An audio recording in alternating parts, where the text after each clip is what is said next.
નમસ્કાર મિત્રો, આજે એક એવા વિડીયોની વાત કરવી છે, એક એવા વ્યક્તિઓની વાત કરવી છે, એક એવી વાત કરવી છે કે જે તમે જાણીને ચોંકી જશો. કેમ ચોંકી જશો? હું તમને વિડીયો દેખાડીશ અને વિડીયો જોશો ને તો તમને ખબર પડશે કે હા, આ તો સાચું છે. મિત્રો નમસ્કાર, હું અભિષેક ગોંડલિયા. આજે ખાસ એક એવા વિશેષ મુદ્દાની વાત કરવી છે, એવા વ્યક્તિઓની વાત કરવી છે, એવી વાત કરવી છે કે જ્યારે જ્યારે ચૂંટણી આવે ને ત્યારે ટિકિટ ટિકિટ ટિકિટ હે અને ટિકિટના નામે અનેક ખેલ થતા હોય છે, પરંતુ આજે મારે એ જ ટિકિટના નામના ખેલ બતાવવા છે કે લોકો અને નેતાઓ વચ્ચે કેવો પારસ્પરિક સંબંધ હોય છે અને એ સંબંધની અંદર કેવી રીતે લોકો કરાવતા હોય છે.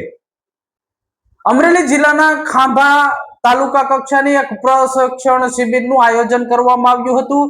આ પ્રશિક્ષણ શિબિર છે ભારતીય જનતા પાર્ટી શિસ્તબદ્ધ કર્મનિષ્ઠ કાર્યકર્તાઓની પાર્ટી જે ગણવામાં આવે છે, એક કાર્યકર્તાઓની પાર્ટીની એક પ્રશિક્ષણની શિબિર હતી અને શિબિર અમરેલી જિલ્લાના ધારી વિસ્તારના કોઈ રિસોર્ટની અંદર આયોજન કરવામાં આવ્યું હતું અને એ સમય દરમિયાન જે ખાંભા તાલુકા પંચાયતના ચેરમેન છે, એનું નામ છે ભાવેશ જાદવ. તેનો એક એવો વિડીયો વાયરલ થયો કે આપણે જોઈને આપણું હૈયું પણ હચમચી જાય.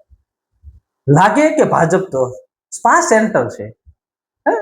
ભાજપની અંદર અધિકારી, એની ઉપર ઉપરા અધિકારી અને એની ઉપર ઉપરના અધિકારી, આ ત્રણ છે અને એ બધા શું કરાવે? નાના નાના કાર્યકર્તાઓને પગ દબાવતા હોય ને એવો વિડીયો વાયરલ થયો. પણ સત્ય હકીકત એ છે કે આરએસએસ સમયથી જે વ્યક્તિઓ છે એ ભાજપના મૂળના પાયાના સભ્યો છે, જેને પોતાના પગના તળિયા ઘસી નાખ્યા છે, એને હજુ સુધી ટિકિટ નથી મળી. કેમ નથી મળી? તો કે સાચો કાર્યકર્તા છે. જ્યારે આવા જે સ્પા સેન્ટર ચલાવનાર, જે પગ દબાવતા હોય છે અને પગ દબાવનાર વ્યક્તિઓ છે, આ બંને વ્યક્તિ વિશે આજે વાત કરવી છે. ખાંભા તાલુકાના બંને વ્યક્તિઓ છે.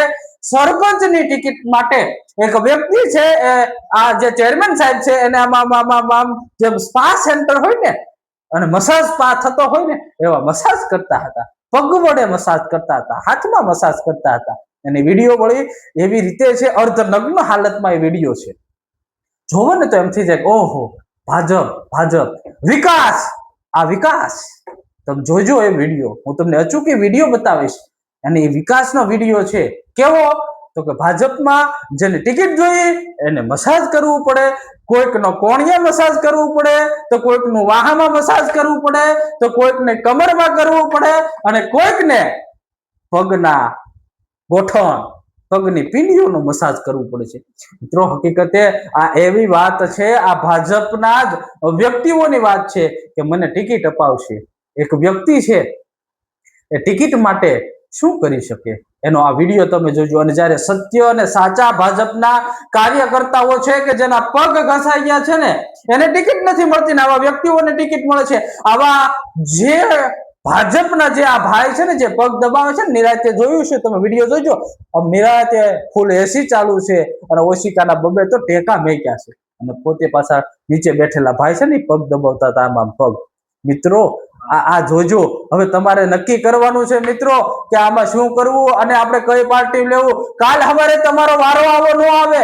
અને હું તો તમને અપીલ કરું છું કે આવા વ્યક્તિઓથી દૂર રહેજો, આવા વ્યક્તિઓથી દૂર રહેજો. આપણે કોઈના પગ દબાવીને ટિકિટ નથી લેવાની, પણ સાચો કાર્યકર્તા હું અને તું, તમે બધા સાચો કાર્યકર્તા થઈને કર્મનિષ્ઠ કામગીરી કરીને સત્ય અને સાચી કામગીરી કરી અને આપણે ટિકિટ લેવા માટે દાવેદાર બનવાનું છે. આવા કોઈ વ્યક્તિઓ જો પગ દબાવતા હોય ને તો એને પગ મારજો, પગ દબાવતા નહીં.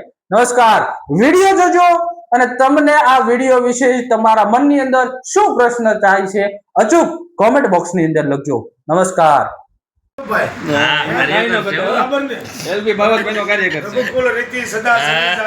પ્રાણ જાય પણ વસન ન જાય. મને ગ્રામ પંચાયત નું વસન આપ્યું છે, પૂરું કરાવશે ને આપણે બહુમતીથી જીતવાનું છે. ભગવાન પાસે માંગીએ છીએ. આપણે કેટલા વર્ષથી સેવા કરી છે, આ સેવાનો લાભ મને હવે વળતો જવાબ ભાવેશભાઈ આપશે. હા, ફળ છે, સેવાનું ફળ મળવાનું એમ છે.